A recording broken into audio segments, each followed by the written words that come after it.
Welcome to the Whitetail Obsession Podcast with Dave Richmond and co-host Chris Worthing, where we talk and teach everything deer and turkey hunting related. Follow along as we help teach you tips and techniques about hunting, food plots, and habitat management strategies that everyone can use. Podcast 92.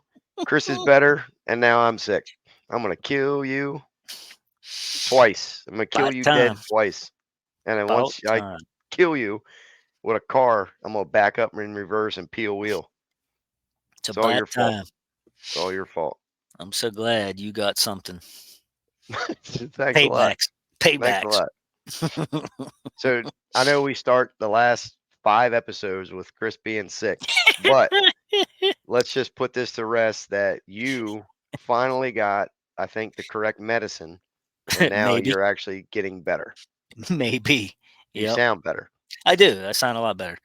And Yes. I do, in all seriousness, I do want to thank everybody that's been sending me messages and comments and things saying that they were actually praying for me to get better and Mhm. well wishes and hoping that got better. I mean, Yep. that was pretty nice of folks to reach out and do that. I had a lot of Well, people reach out. we're recording on Saturday. Mhm. Wednesday, I woke up and my nose was like a faucet. I mean, I couldn't even, as soon as I was standing up straight, it was just a faucet.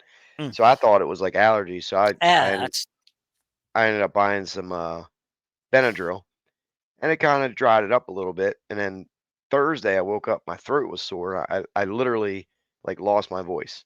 Friday, it was a little bit better. Today, I woke up. I got good sleep last night, and I slept like 8.5 hours, which is not my normal. And I still woke up 3:30 because I had to go to my farm today and plant my food plots. So my voice is coming back. Hopefully, it holds up enough for this podcast. But just give an update, and I want to point something out real quick. Is that it is September 28th right now, and I literally just planted my food plots. I've been weak. I've been plotless this entire time. He's Chris is plotless. plotless, and I've had millions of people asking me, Dave, you get your food plots in, you get your food plots in, you get your food plots in, and I kept saying no. I didn't because like in my part, not where I live, but where the farm is, there was zero rain. Like when I was planting a plant the end of August, I mean there was nothing, and it was dry as a bone. You shammed everybody. No, and by the time I could, 4 hours away, there was a little bit of rain mid September, but I just couldn't get there. I mean, it was dry. So Misleading. finally, no, shut up. So finally, I go today, and I just want to point this out is that I did not plant domain seed. I planted winter wheat. And everybody, not everybody, but there's people that say, oh, you and Chris or whatever only push domain seed and this and that and the other. No, Right. we don't. We plant what's appropriate for the situation. And in I my put winter wheat situation, out. Yeah. yeah, my situation, me trying to plant domain brassicas or something, it's too late. It's Like too not, late. Yeah. it's too late. So I had to go an alternative route, and I Right. planted wheat. And I did have a bag of rye, and I mixed rye in there, Yeah. winter rye as well. So I hit it heavy with the grains, and the next 15-day forecast, the temperatures are still in the 70s over that way, Western PA, and the nights are in the 50s.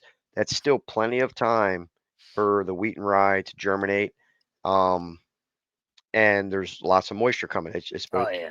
it's raining today, It'll be Sunday, fine Monday, as long as Tuesday. we get that rain. Yeah, Yeah. it's coming. I So just had a couple people texting me too, and one of the guys is north of me, and he same thing.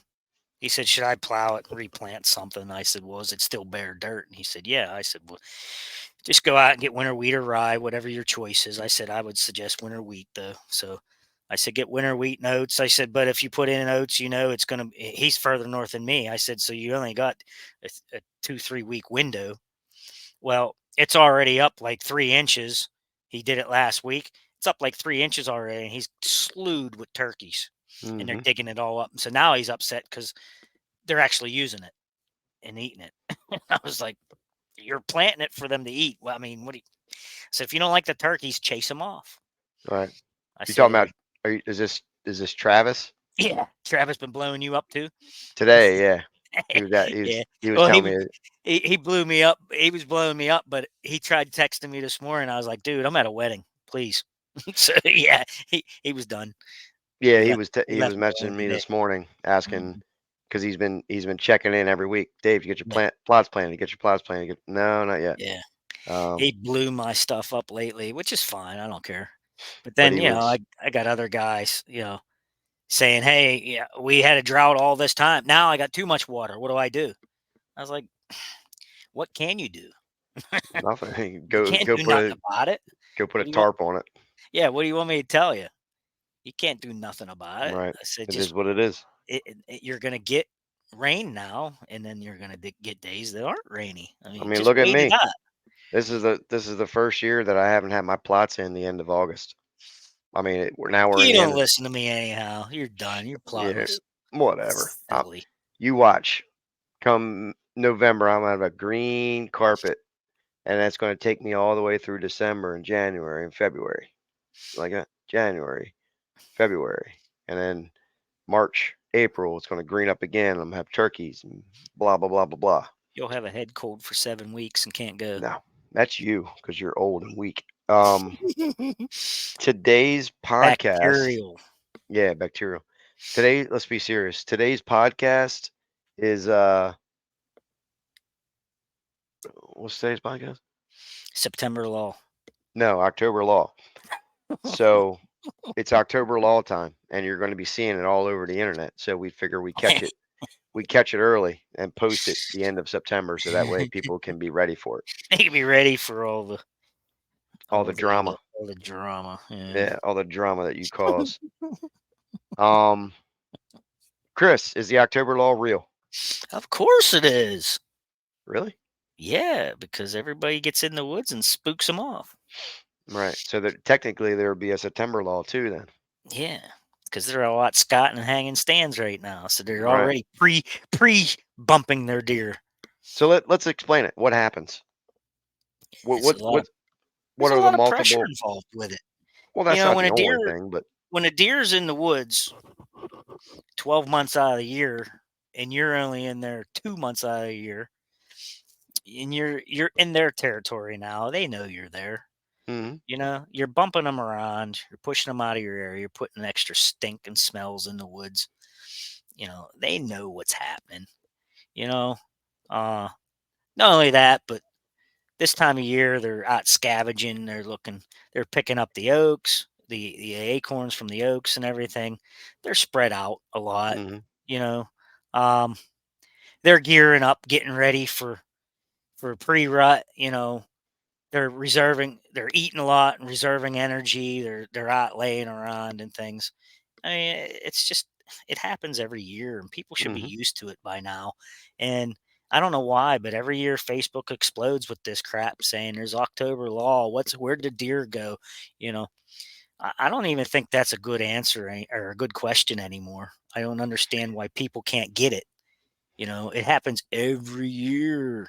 Every year, and I've been hearing about the October Law ever since I got into bow hunting 25 years ago. You Yeah, know, and it's been always around. yeah, and I always tell this story, but years ago, 25 years ago, I hunted with a few outfitters, and that was always the talk of the camp was the outfitter, the owners and stuff would always say, "Oh, guys, it's yeah, because the people there weren't seeing nothing, the clients weren't seeing anything." So then the owner would come in and he'd say, "Oh, guys, we're sorry. It's the October Law. Can't help it, right?" But that back then, I believed it. Like, oh, really? I was like, man, I was like, that's so odd that the deer like They know when it's yeah, October, yeah, they and look they at the just calendar and disappear yeah, for a couple. They and go they on just vacation. right, and they just disappear. And Yeah, back then there was articles and all these like different moon guides that correlated with the October Law and yeah. articles and Moon magazines guy. and all this stuff. Well, then as I got older, I realized that it's literally a scam. It's not a I don't know if scam's the right word, but it's a thing where They just like just anything else, where a business can make money by selling articles and different things to push the October law agenda on people to sell things. And, maybe it could, I mean, technically, there is a law in a way. It's a lack of sightings, but There is a lack of sightings, but it's created sometimes it's by, man-made. yeah, it's created by man, but it's also, like you said, it's a shift of food It is because definitely a shift. you have the acorns dropping, you have crops and things being harvested. Yeah, Um, they're scavenged. and yeah, exactly. And this, especially now with the drought, like you said, this, I think you were saying last night, now all of a sudden your property has been kind of dormant, nothing there. Now all of a sudden things are dried up, like whatever crops you have around you, they're probably dried up, beans, everything. And now all of a sudden the bucks are back onto your Back property on the plots. because that's the only, the lush food in the area. The browse is dry. It's been so dry. Yeah. Um, and the acorns are dropping, and Yep. now you're seeing all these bucks. So there's a shift, and you know, this time of year the bucks are always shifting anyway. We had a Yep. that podcast we did, I think it was early September, about the bucks Yeah, shifting. it's doing okay. That's the number one, excuse me. That's the number one podcast on Apple and Spotify right now. Good. Is that podcast. So Good. um It did well for me even in video form, in yeah, audio, right. the video and audio form here on YouTube. It did well. It was like almost 300 views or something, Hmm. you know. Yeah, I think we're up So, to like, I think like 1,800, I think, on mm, Apple, but or where downloads, I guess they call it. But yeah. um, yeah, so it's a huge shift right now. And the other thing too is, like you said too, like Pennsylvania, the season starts next Saturday, and you're Yeah. in our area there. I Yeah. know I saw something, what, like deer season started today in some areas. Some areas, yeah. And some So last weekend even too, I guess. right. So the people that's been getting pictures on their cameras or sightings, deer season started today. Now those sightings are going to start diminishing because you just push the deer out further away, or they maybe disappear for a little bit and then they're back to nocturnal on your property. Yeah. So there's a lot of things happening right now.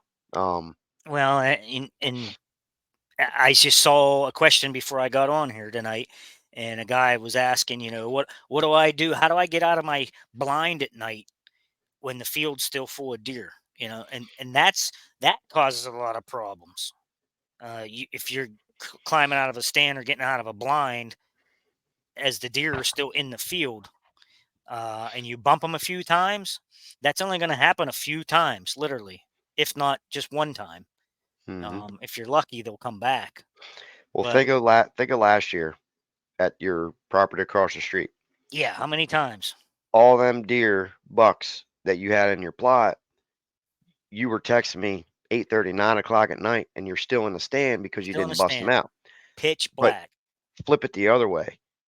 If you had bucks in that food plot and you got out just at dark and you busted them out, all of a sudden, guess what? Your property is you're going to have an October law effect Yeah, because the deer disappeared, and you're going to be posting on, not you, but I'm just saying, you're going to be posting on Facebook saying, "What happened? I had all these deer on my property, and yeah, now all of a sudden they're gone." And oh my God, it's the October law. yeah. Right, right. No, dummy, not dummy, but just making a joke. But no, dummy, it's because you spooked all the deer off your plot Yeah, in an area that they're feeding in, so they technically should feel safe. Now you spook them off of that, you're and right. they're gone. That's what happened. It's Yeah, not I that. mean, I don't know how many times I was texting you, but it was a lot, and I was like you said, I'd be stuck in a tree till 9, and it gets dark at 25 after 7.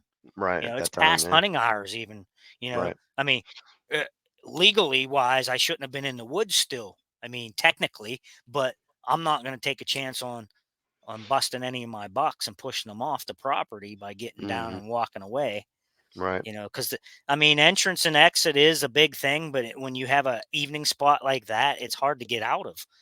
Well, But your area there, I mean, there's the really good not thing much for you can me do. is they graze through there. They hit the fields until it gets dark, and then they get like uncomfortable, like they're on a path to somewhere else, and they normally clear out after it gets dark. Like they just like pass through, get a bite to eat, and they go somewhere else, Hmm. probably up to the orchard to eat the apples. But yeah, I mean, if I wait long enough, they they all disperse and I can get out of there. Yeah, I Every mean, once look, in a while, I'll get a snort, but usually it's some fawn or something. It's something I'm not interested in shooting, so I don't worry about it. You know, um, look what we had to do at the old farm sometimes in that one lucky stand. right, We had to wait it out, or we blow a coyote call or something just to bust them out of there. But right, some stands are like that. If they're tricky if you're hunting over food plots hmm, because that's the area that the deer want to be in the afternoons, in the evenings, yeah, and it's hard to not spook them unless you wait it out and they drift off. hmm, That's why sometimes it might be better to hunt like little kill plots, smaller areas to where they can transition out to a bigger field. yeah, yeah. They just pass But through, pick around a little bit, and leave. yeah, but if you're You on know, a destination situation, I mean, those deer are going to be there for hours, and you have a choice to make. Either you have a corner that you can sneak out and walk the opposite way from where they're at, or you just wait them out. yeah. Yeah, and I was just thinking about that. I mean, like where I hunt out on the mountainside like that, they're just passing through, man. They're coming to a scrape, checking scrapes or whatever, and they move on, Hmm. And so that's the kind of terrain that I hunt, and it's a lot easier to get out of there. Um, I mean, I can't even remember the last time a deer snorted at me on the mountain. I mean, they literally you see them and they're gone. You know, it's either something you want to shoot or not shoot. So you have Right. that split moment to make a decision. Here comes a buck. Okay, do I want this buck? Is this something I would shoot? And if so, you make the shot. If not, you let it go by. When it gets dark, you leave. Not a Hmm. big deal. Right. And if I was over there 1,000 times, 999 times I made it out and never spooked anything. It's just the way it is. You know, they're headed for security or down to the river to get a drink. You know, they're not headed the direction I am back to the car. You know what I mean? They're crossing my trail maybe, but they're long Ne- gone by the time I get out. Next time you hunt your food plot, I'm gonna ride through there on a four wheeler and bust them out. That'd be okay. That way I can get down and get out. Yeah, just give me And that and about. that's and that is a viable thing to do. Hmm. If people are stuck somewhere in a blind or in a tree stand and can't get down, they could call somebody and say, "Hey, come over here on a four wheeler and bust them out," and then jump on the four wheeler and leave with the guy Hmm. or whoever. I thought about doing that with Logan. I thought about calling him up and saying, "Hey, come over here and bust these out so I can get out of the tree. Like I got to get to bed and go to work." Good. I thought about doing that um, quite a few times, but yeah, I don't know. Get them It to get them to drive a car up the lane and then drive down into the field. That'd probably be better. he could do that with the Jeep. Yeah, Yep. yeah, but yeah, I mean that would work. And some people do that. And like you Yeah. said, we tried the coyote calls on the phone a couple of times, and there was a few times it worked. There was a few times it didn't. They just looked at us and put their head back down and ate. Like, yeah, we heard that before. Right. You know. Exactly. Sometimes it So worked. I mean, it was. I yeah, I think it was. I'd say I give it 50-50 that it worked. yeah, yeah, But I mean, it's an idea to try. I mean, it's just you have to do something to where they don't see you. yeah. It's Like, not about the person or the yeah. location of the stand. You have to make it so that it's not related to that, I basically. remember. I still do it sometimes, but like if I'm just hunting a regular stand, maybe just hunting the deer trail. Sometimes, I'll take like if there's deer out in front of me or something, I'll take my jacket off and drop it to the stand, or I'll take like a screw in step and I'll kind of drop it off. Pitch And it, to that, it just sounds like a branch or something dropping, right? and then they'll scatter enough. And then you might have to do it like once or twice, and then they're like, all right, screw it. And then they walk away. But I've Yeah, done that many times, especially on like public land and stuff. I can't get down. I'll just drop my hat or something. But that's an idea too. Hmm. Yeah, I mean, it is a problem. The law is a problem, but usually it's man-made. Yeah, I mean, I'd say it's 50-50. It's 50% of it Sometimes is man-made, and 50% is just the shifting and the food changing and yeah, things. but sometimes it could be weather related. I mean, Hmm. it could be monsoon or drought. And if it's drought time and your plots are crappy, they're going to go elsewhere and find something more lush. If it's monsoon time, they're probably not going to come out and pouring rain as much. you know and how many people hunt the pouring rain anyhow, so they're not going to be out there to even know if there's deer. I Hmm. mean, I don't know, there's so there's so much to it, but I think it was a fabricated thing. it's kind of Well, it's kind of like this. It's kind of like a fabrication thing, just like a doe factory, or you hit them in the dead zone. You shot the deer in the dead zone. Come on, it's been proven there is no dead zone. You either hit it or you don't. right. And if you didn't, it was a bad shot. Period. Yeah. Or they ducked and you hit them in the backstrap or something. You know, Yeah, those lungs go they all the claim the way up. lungs go all the way to the spine, so there is no dead zone. You know, I don't know. Um, And I know people are going to argue that, but oh well, um, I know there's an argument that the October law, when you get warm days in October, the activity shuts down because of the heat. because of the heat, and they have their the deer have their winter coat on. I guess you could. That is I something to guess think that's a about, viable argument to a right? point, But it's so. but yet not. Yeah, I mean, I've seen deer in October when it's 75, 80 degrees Well, out. down south, they're shooting deer in 95 degrees. Right. New Mexico, Florida. I mean, people shoot deer in hot climates. Carolinas, Georgia, and Louisiana got to be horrible to hunt in, I would Hmm. imagine. Again, like I always say this too, some areas you know, that like you could take two properties and do habitat improvement on this property, habitat improvement on this property. One of them, there's a chance that deer just don't want to be there because they want to be in a specific place, whether this property has different terrain features than this property has, and they prefer this one better than that one. Well, that's the same with the October, where the deer shift to. You know, you could have a property where the deer want to be in October. I could Yeah, have a property where the deer just don't want to be there in October. They want to be right. somewhere else. So this shifting Yeah, process in September and October, who it's who has the property that the deer want to be on? right. There's going to be, you could take 10 people, and four out of the 10 people are going to have a property where, whatever, I don't know the percentage, but four out of the 10 people are going to have a property where the bucks or whatever want to be on. And those Hmm. other people, whether it's too much pressure on those, the six properties, there's too much pressure there, terrain features are not right where the deer want to be, there's not enough food, whatever it is, the deer don't want to be there. They want to be on these other four properties. So then the six people are saying it's an October law. No, it's just, I don't know. It's a tricky situation. I would It's imagine. I would imagine the October Law guys, they're claiming that is probably public hunters, because they would say that the private hunters have their own domain place and nobody disrupts them. And I don't know. Like I said, I still think it's fabricated. There's well, a I lot mean, of big bucks that drop all oh October yeah, long. definitely. I All mean, October long. obviously, any month of the hunting season that you go through, when you get a cold front, more deer are going to get killed.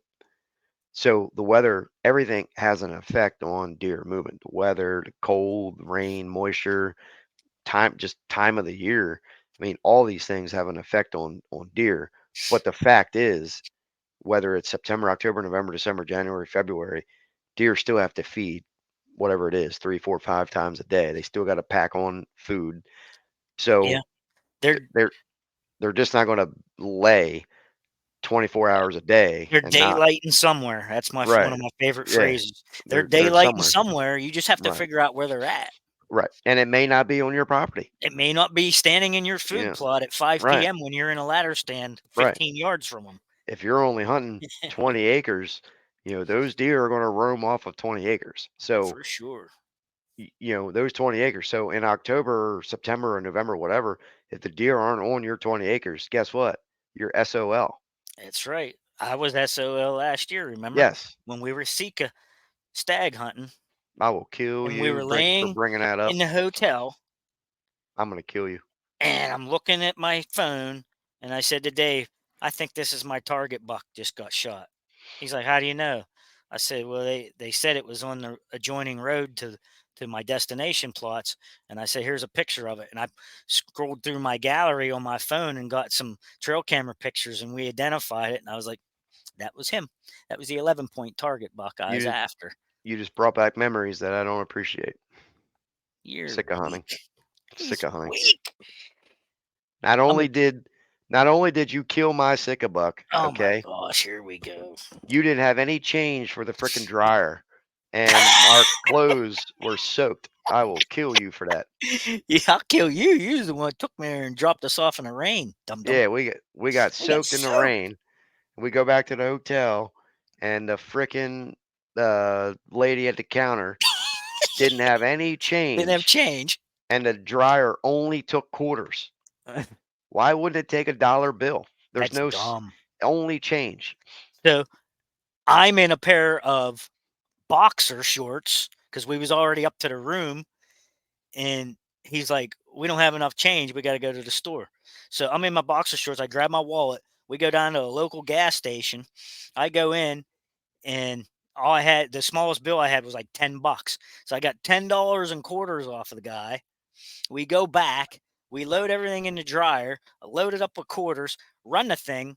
We got to go upstairs to our room. We're halfway up the steps, and I said to Dave, "Oh my gosh." He goes, "What?" I said, "When we were skinning that stag out, we found the bullet, and I stuck it in my pocket." It was banging around the dryer with our clothes. And I said, "Those sharp shreds of what would you call it? Flowered petals on the bullet, the brass was all folded back." I said, "That's going to shred our clothes. We're going to have so many holes." I said, "Let's get back down there. I got to get this bullet out of my pocket." And we got down there, and it did. It flew out into the bin and was banging Mhm. around on our clothes. And luckily, we Yeah, got it soon enough. It and didn't cause any problems. somebody said, "Oh, let's just put the dryer heat setting to low." So we put that thing on for an hour. We come back down in an hour, the clothes are still freaking wet. So then we had to put it in for another hour. And by the time we went to bed, I could have slapped you. Dave is a bitter person. I was angry that day. He has no sense of humor. I was angry. But Weakness. funny story. Yeah. But So when's the October law start for you? in 4 days, Okay. 4 days. Guess what? Guess Ah, what? Guess where I'm going in 2.5 weeks? you're going back to stag hunt. I'm going back to stag country to redeem myself. He's gonna shoot a spike. No, I'm going to shoot a 6-point stag. Do it. I'm already. It's already programmed for it to happen. It's programmed. I'm going to go there. I'm not going back till I get electric bike. I know. Um, we should announce something here. I don't know if we should. Well, it's we're not going to say what it is, but Okay. we got something in the works. Yeah, we're trying. We're working on something, and it might take a few months to get an official answer. Yeah. But let's just say I'm in talks with a company, and something might be happening here. Um, we're working on it, but could be interesting. Yeah, So for sure. with that said, For let's sure. wrap up podcast 92 October Law. And Okay. why don't people comment on this and let us know if you think that the October Law, just give us your opinion on the October Law. What are your thoughts on it? Opinions, concerns, and so forth. How about Mhm. that? How about them apples? See if they use the moon guide too. Stupid moon god. You I don't are believe it. bitter. I don't believe in any of that crap. Whoa, where'd my what just happened there? Can you still hear me? Yes, I can. Okay, my volume just went down to 0, and I didn't touch a thing. Oh, That was all weird. right. All I'm right, signing off. Later, peeps. yeah, later, peeps. See you guys on 93. I should say later, Gator. Happy hunting. Later, Gator. Send us pictures when you kill something. You're old. One lung. I'm getting better. You have 1.5 lungs. I got 1.93 lungs. Okay. Later.